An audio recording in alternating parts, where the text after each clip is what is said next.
Hola, bienvenue encore une fois sur ma chaîne YouTube. Si tu regardes cette vidéo, probablement tu t'es déjà lancé dans l'apprentissage d'une langue. Alors peut-être que tu viens de commencer, peut-être que ça fait des années, que ce soit l'anglais, l'italien, l'allemand ou l'espagnol. Tu as probablement déjà pris des cours, acheté des livres, tu regardes des vidéos sur YouTube et peut-être aussi que tu as déjà expérimenté le fait que ce soit difficile. Il y a trop d'informations, trop de choses à apprendre. Peut-être que ça t'a même donné des maux de tête à tel point que tu veux arrêter complètement cette histoire. Dans cette vidéo, je vais te donner 5 conseils que moi-même j'ai mis en place quand j'ai décidé d'apprendre le français. Ce sont des conseils que tu vas pouvoir mettre en place dès maintenant si tu le veux, si ça te tient vraiment à cœur d'apprendre cette langue que tu as choisie. Peut-être que parmi ces 5 conseils, il y en a que tu connais déjà, donc tu vas faire le tri et mettre en pratique ceux que tu ne connaissais pas. Ou alors peut-être que tu vas te rappeler des conseils que tu connaissais déjà, mais que tu avais complètement mis de côté. Mais avant de commencer, je vais tout simplement t'inviter à t'abonner à ma chaîne YouTube si tu ne l'as pas encore fait. Aussi, si cette vidéo te plaît, à la fin, tu pourras mettre un like et me laisser un commentaire avec ton avis personnel. Les conseils que je vais te donner font tout simplement partie de mon expérience personnelle. Comme tu l'as déjà remarqué, le français n'est pas ma langue maternelle. Donc forcément, j'ai suivi un procès d'apprentissage. Je peux te partager aujourd'hui mon expérience. Forcément, on n'apprend pas tous de la même façon. Donc à toi de voir, faire les tri et de le mettre en place. Premier conseil que je veux partager avec toi est d'avoir des objectifs très clairs à propos de ton apprentissage. Qu'est-ce que ça veut dire? Alors je ne sais pas quelle langue tu as choisi, mais quelle que soit la langue, c'est à toi de te poser la question. Te dire pourquoi est-ce que je me suis lancée dans ce projet? Est-ce que c'est pour trouver un meilleur travail? Est-ce que c'est pour partir dans un autre pays? Est-ce que c'est parce que, je ne sais pas, ta moitié, elle parle cette langue et toi, tu veux parler la même langue que lui ou qu'elle? Enfin voilà, tu vois que les raisons peuvent être plusieurs ou une raison en particulier. Donc le premier pas que je te recommande est de vraiment écrire cette raison. Pourquoi est-ce que tu veux apprendre cette langue? Et pourquoi est-ce que je te donne ces conseils? Quand on va avancer un petit peu et qu'on ira plus loin dans les conseils que je t'ai donnés, tu vas voir qu'il va être très important que ton objectif soit pressant. Tout simplement parce que s'il n'est pas très clair, tu risques d'abandonner très vite. Une fois que ton objectif va être assez clair pour toi, je te recommande de commencer par apprendre de vocabulaire. On part du principe, bien entendu, que tu pars de zéro, c'est-à-dire que tu n'as pas beaucoup de connaissances dans la langue que tu as choisie. C'est là que je t'invite à commencer par du vocabulaire. Pourquoi? On va tout simplement observer comment ça se passe pour un bébé. Il entend les gens répéter des mots, il entend des mots, et petit à petit, il va commencer à les reproduire. Donc, c'est le but, c'est que tu commences pour avoir des bases, pour savoir comment on dit hola, pour savoir comment on dit adios, pour savoir comment on dit des mots basiques. Alors, dans mon cas, par exemple, comme tu le sais, ma langue maternelle est l'espagnol. Mais j'ai choisi d'apprendre le français. Ça fait déjà quelques années que je suis là-dedans. Et d'un autre côté, j'apprends toujours l'anglais. Alors, les deux, ce sont des langues que j'apprends toujours, même si tu m'entends parler français, tu vas te rendre compte que je fais encore des petites erreurs. Je ne pense pas que l'apprentissage d'une langue est limité à une date où je peux dire ça y est, j'ai fini. Non, je pense que ça va beaucoup plus loin et je trouve ça assez passionnant. Tu peux utiliser des applications comme Duolingo, par exemple, c'est celle que j'utilise toujours pour apprendre l'anglais. Au début, je l'utilisais aussi pour le français. Mais là, je vais t'avouer que je n'utilise plus pour cette langue. C'est plutôt pour l'anglais. Il y a aussi un site internet, si je ne me trompe pas, ils sont aussi une application, mais je l'ai testé uniquement sur PC, c'est Busuu.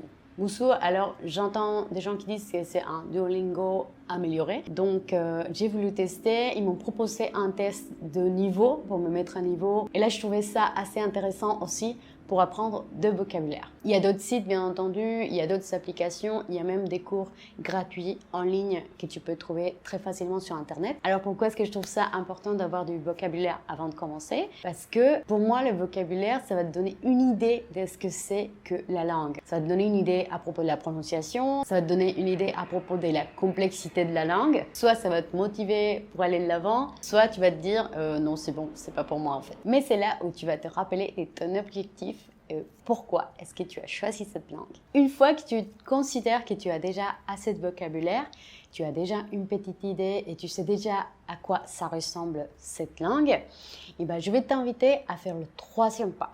Moi, je crois que c'est le pas le plus important. En tout cas, c'est celui qui m'a le plus aidé, avec le tout premier bien sûr. Ce pas consiste à chercher une immersion totale. Qu'est-ce que c'est qu'une immersion totale? Moi, je vais expliquer ça tout simplement par dire qu'il faut s'entourer de la langue que tu veux apprendre. Et comment est-ce qu'on peut le faire? Alors déjà, tu peux commencer par choisir de regarder des films pas en ta langue maternelle, mais dans la langue que tu veux apprendre. Tu peux changer la langue de ton téléphone portable déjà. Par exemple, si tu regardes le mien, il est complètement en anglais. Tu peux écouter des podcasts, tu peux écouter de la musique. Tu peux, par exemple, aller chercher des newsletters en anglais, par exemple, si c'est l'anglais que tu veux apprendre. Si c'est l'espagnol, par exemple, que tu veux apprendre, ben, tu peux aller et chercher des journaux en ligne. Si tu as l'opportunité d'être déjà dans un pays où on parle l'espagnol, par exemple, si tu es en Espagne, c'est déjà un énorme moyen d'avoir une immersion totale. Pourquoi? Parce que tu es entouré de la langue partout, tu n'as pas trop le choix. D'ailleurs, c'est ça que j'ai fait aussi. Je suis partie en France, j'étais complètement entourée de la langue et je trouve que ça m'a énormément aidé. Mais attention, parce que si tu es déjà en Espagne, mais que tu ne cherches pas à avoir des échanges avec les autres, que tu as peur de parler, que tu vas pas dehors, tu restes tout le temps chez toi ou tout le temps entouré des personnes qui parlent ta propre langue, je pense que là, les progrès vont aller plus doucement. Si ça peut te donner une petite idée, dans mon expérience personnelle, à chaque fois que j'avais l'occasion d'aller dehors et d'avoir un échange, je n'hésitais pas à proposer de le faire. Par exemple, si c'était pour aller acheter du pain, et je prenais mon vélo et je partais le faire parce que je savais que ça allait m'obliger à faire des échanges avec le boulanger, que ce soit à propos de pain, que ce soit à propos de la monnaie, etc. Donc, je t'invite à chercher des occasions dans lesquelles tu peux faire des échanges. Si tu es dans une réunion avec des amis, ne cherche pas à aller de côté de ceux qui parlent ta propre langue. Va aussi de l'autre côté. Cherche ces personnes-là qui parlent la langue qui t'intéresse. C'est eux qui vont le plus t'apprendre des choses. Je ne dis pas, bien entendu, que tu dois arrêter de parler à ceux qui parlent ta propre langue. C'est tout simplement d'aller chercher les opportunités, de les saisir et de ne pas avoir peur, de ne pas laisser passer l'occasion de pratiquer. Mais si tu n'as pas l'opportunité d'être dans un autre pays, n'hésite pas à faire ta propre immersion totale. C'est-à-dire, comme je te dis au début, à t'entourer au maximum de la langue et à commencer aussi à sortir un peu de ta zone de confort et faire les choses tout simplement par plaisir, mais aussi essayer de les faire en visant toujours ton apprentissage. Alors ce quatrième pas, je te le donne parce que on va dire que ça fait déjà un petit moment que tu as mis en place les premiers pas. Donc tu comprends déjà assez bien la langue, mais tu veux quand même aller plus loin. Pour ce quatrième pas, je t'invite tout simplement à lire et à écrire. Quand j'avais déjà un assez bon niveau de français, je me suis plutôt concentrée sur l'amélioration. C'est-à-dire, je voulais pas simplement parler français, mais je voulais parler un beau français, un bon français. Et donc, je demandais à mes professeurs de l'université de me donner encore plus de devoirs. Je sais, ça fait un peu bizarre, mais souvent, c'était des CC qu'on devait faire. Donc, ça veut dire écrire. Et là, je passais des heures à écrire. Je demandais à d'autres personnes de lire ce que j'avais écrit, de me dire ce qu'ils en pensaient. Et petit à petit, je trouvais des fautes, des failles que je devais améliorer. Lire, ça va te permettre d'apprendre des mots, d'apprendre des expressions et d'approfondir un peu plus dans les structures des phrases. Alors par contre, ne lis pas des choses qui ne t'intéressent pas, cherche plutôt des articles dans des thématiques qui te tiennent vraiment à cœur parce que autrement, ça va être un peu ennuyant et je pense que ça va jouer quand même dans ton apprentissage. Donc voilà, on est déjà au 5e recommandation et celle-ci, je l'ai réservée pour quelque chose de très important. Tout ce que j'ai dit avant est très important, mais je t'invite vraiment à mettre en place ce 5e conseil tout le long de ton apprentissage. Je veux tout simplement t'inviter à être patient, persévérant et optimiste. Oui, je sais, on dit tout ça et c'est pas du blabla, je t'assure. Pourquoi il faut être persévérant? Tout simplement parce qu'il y aura des moments où tu vas peut-être te dire non, ce n'est pas pour moi, j'en peux plus, j'en ai marre, j'abandonne. Je te l'ai dit par ma propre expérience, au bout d'un moment, le français était vraiment quelque chose de très compliqué pour moi et j'ai hésité plusieurs fois. C'était vraiment très difficile, mais c'était à ce moment-là où je me rappelais à moi-même mon objectif. Pourquoi est-ce que je faisais cela? Pourquoi est-ce que j'avais choisi le français? Et donc, avec mon objectif en tête et un peu de persévérance, je suis là aujourd'hui en train de te faire cette vidéo en français. Alors pourquoi est-ce qu'il faut être patient?